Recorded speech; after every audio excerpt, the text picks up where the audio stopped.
আমি নিজে গিয়ে কথা বলবো। শাহানা এমন মেয়েই না, সে রিয়ার কষ্ট বুঝবে। জামিলের বাড়িতে শাহানা বউ হয়ে আসে। রিয়া, এদিকে আয় মা। দেখ, তোর নতুন মা এসেছে।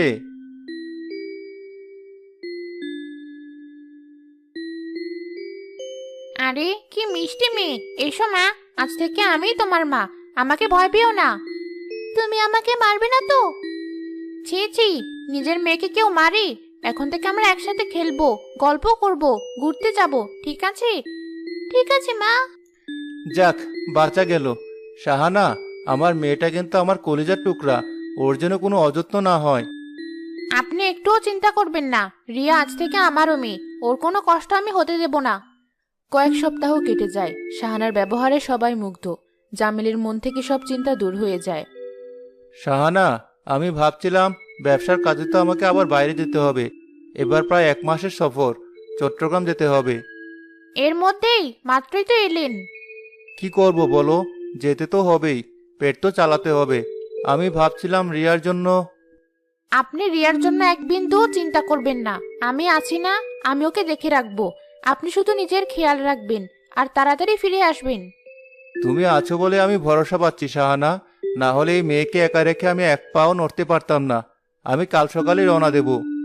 ঠিক আছে, আমি সব গুছিয়ে রাখবো।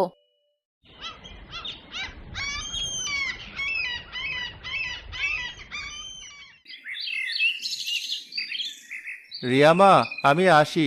মায়ের কথা শুনবি, দুষ্টুমি করবি না। আমি তোর জন্য অনেক সুন্দর একটা পুতুল নিয়ে আসবো।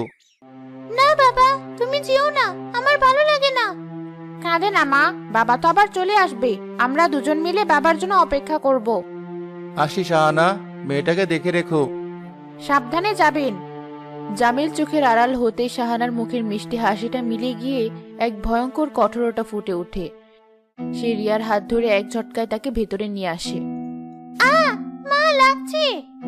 মা? কোন মা? আমি তোর মা নই। আজ থেকে তোর আসল জীবন শুরু। চল রান্নাঘরে চল। হাঁড়ি পাতিল সব পড়ে আছে, সব মেজে পরিষ্কার করবি। আমি তো পারি না। পারিস না মানে?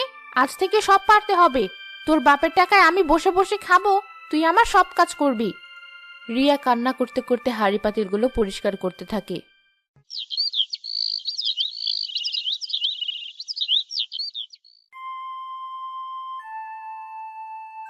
এই মেয়ে, এখনো ঘুমোচ্ছিস? ওঠ, সূর্য মাথার উপর উঠে গেছে। বাড়ির কাজ কে করবে? তোর বাপ। মা, আর একটু ঘুমোতে দাও না। খবরদার, আমাকে আর মা বলে ডাকবি না। আমি তোর জম।